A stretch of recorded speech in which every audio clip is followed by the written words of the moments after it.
अनुसार आचार्य श्री का ये पुनीत समाधि दिवस आज हम लोग मना रहे हैं।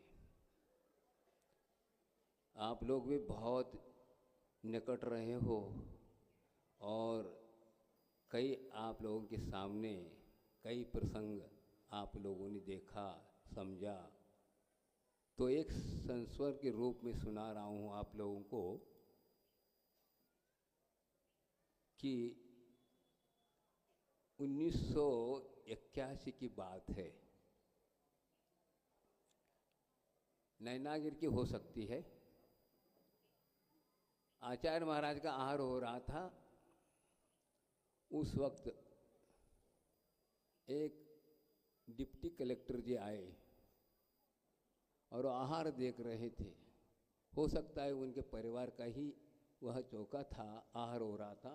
वो बाहर खड़े थे और देखते देखते उनके भाव हो गए कि हम भी आहार दें। लेकिन सोचा आहार देने से पूर्व कुछ त्याग करना पड़ता है। रात्रि भोजन आदि का आदि तो त्याग नहीं कर सकता, तो क्या किया जाए। आचार्य जी का आहार होने के उपरांत अपनी बात को आचार्य के सामने रखा।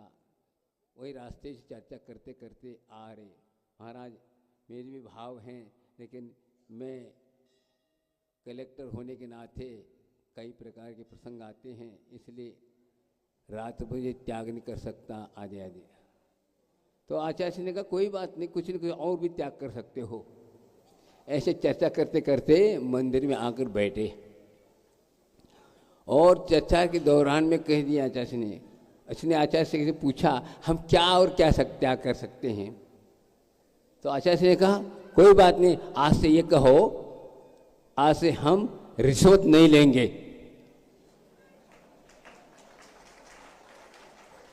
बताओ, जबरदस्त बात हो गई। देखो आचार्यवादी की कौशलता देखो, त्याग कराना है तो ऐसे त्याग कराया तो वो 5 मिनट ठंडे बैठ गए। फिर सोचा कोई बात नहीं, तो उन्होंने आचार्य से कितना प्रभाव है, आप ठंडे बैठ नहीं सकते। और उन्होंने जवाब दिया आजीवन के लिए उनने क्या किया, रिश्वत का त्याग। इस पर आचार्य ने कहा ये बहुत बड़ी परिग्रह प्रमाण हुआ, समझे क्या। अब इतने ही लेंगे, गवर्नमेंट के द्वारा जो वेतन मिलता है उतना ही लेंगे और उससे आगे हम नहीं लेंगे। इसका क्या हुआ, परिग्रह प्रमाण हुआ। देखिए कितनी ऊंची बात की आचार्य ने, और किस ढंग से बुद्धिमान व्यक्तियों को भी और ऐसे ढंग से दिया, वह उत्तर दे नहीं सके और उन्होंने स्वीकार किया। एक वैशिष्टता थी आचार्य की, कुशलता, व्यवहार कुशलता बहुत जबरदस्त थी। हर व्यक्ति को, छोटे से छोटे बड़े से बड़े व्यक्तियों को वो इस ढंग से ऐसे अपने प्रभाव रखते थे। छोटे भी हो और अनपढ़ व्यक्ति हो या पढ़ा लिखा हो, कोई हो, इस ढंग से वो विचार आचार्य से उन लोगों के सामने रखते थे, तो कभी भी ये नकार नहीं सकते थे।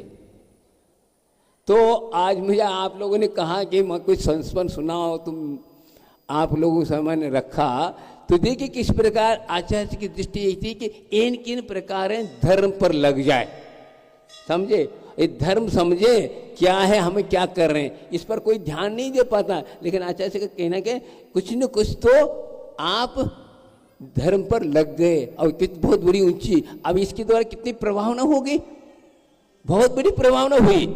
क्योंकि जो भी देखेगा तो ये भाई ये तो इस प्रकार के व्यक्ति हैं, ये दिल लेते नहीं, और इस प्रकार तो ये प्रभावना अंग भी बन गया और आपका जो है उस पाप से और इच्छा निरोधक थपा तब वो भी हो गए, इच्छाएं अब कम हो गए, लेंगे नहीं। ये बहुत बड़ी है, ये भी आप लोगों के हिसाब से बहुत ऊंची चीज़ है। और उन व्यक्ति के उस बड़े पोस्ट पर रहने वाले, उस पद पर रहने वालों को बहुत बड़ी उपलब्धि है। लेकिन इस पर ध्यान दीजिए कि वो व्यक्ति बहुत बातें करता था, लेकिन वो 5 मिनट ठंडे पड़ गए, आचार्य से भी देखते रह गए कि हाँ ये क्या सोच रहा है। बात सोचनी है, लेकिन उन्होंने तत्काल आचार्य से का इतना प्रभाव था और उन्होंने बात नहीं कहने के तात्पर्य ऐसे ऐसे होते हैं। हो सकता है यहाँ पर भी कई लोग बैठे हों तो आचार्य से के इस प्रसंग पर यदि वो लेते हों तो त्याग कर रहे तो बहुत अच्छी बात होगी।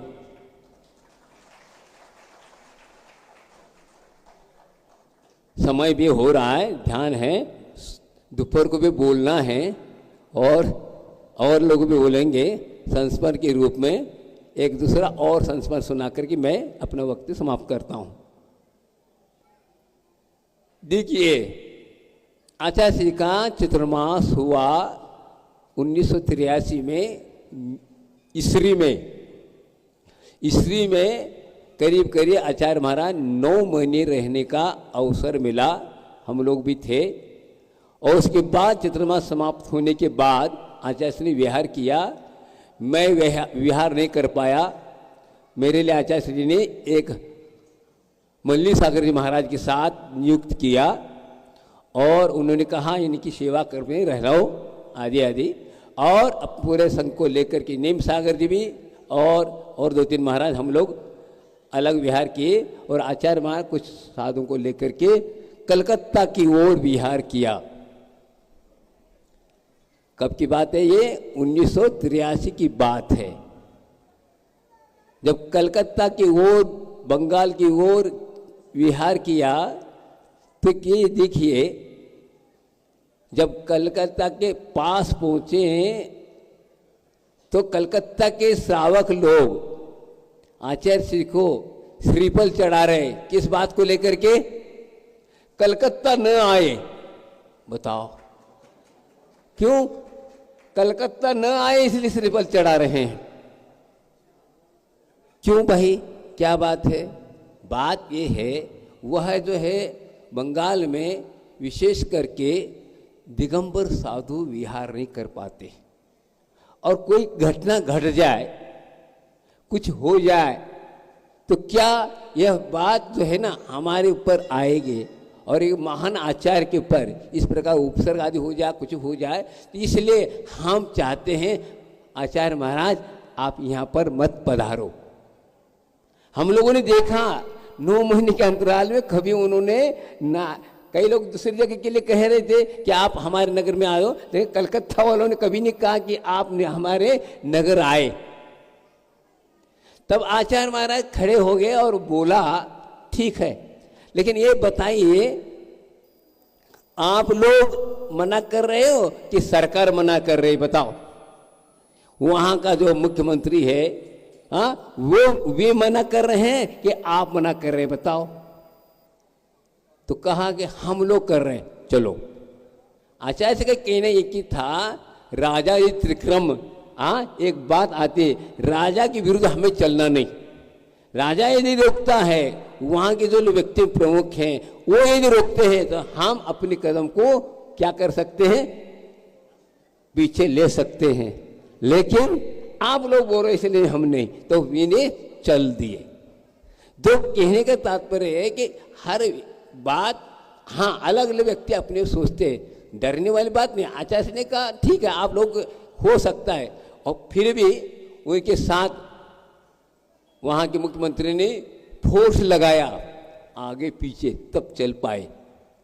उन्होंने मना तो नहीं किया, लेकिन इस प्रकार परिस्थिति थी कि वह पूरे बंगाल और उड़ीसा, आचार्य महाराज खंडगिरी उदयगिरी की यात्रा करते हुए एमपी में प्रवेश किया तो पूरे इसमें विहार में आगे पीछे फोर्स लगना पड़ा।